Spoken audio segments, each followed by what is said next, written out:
ఇటీవలే తెలంగాణ ప్రభుత్వం ప్రకటించిన గద్దర్ ఫిల్మ్ అవార్డ్స్ వేడుకలలో నాగ చైతన్య, రష్మిక మండన్న ఇద్దరు ఉత్తమ నటీనటులుగా పురస్కారాలు అందుకున్న సంగతి తెలిసిందే.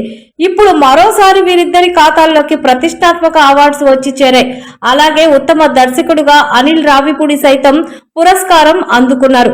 టాలీవుడ్ యువ సమ్రాట్ నాగ చైతన్య గురించి ప్రత్యేకంగా చెప్పనక్కర్లేదు.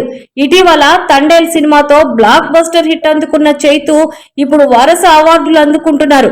ఇటీవలే తెలంగాణ ప్రభుత్వం ప్రకటించిన గద్దర్ పురస్కారాలలో ఉత్తమ నటుడిగా అవార్డు అందుకున్నారు. ది గర్ల్ ఫ్రెండ్ సినిమాకు గాను ఉత్తమ నటిగా రష్మిక మండన్న ఎంపికయ్యారు. అయితే తెలుగు నుంచి తండేల్ చిత్రానికి గాను ఉత్తమ నటుడిగా Naga Chaitanya, the girl friend సినిమాకు గాను ఉత్తమ నటిగా రష్మిక మండన్న ఎంపికయ్యారు.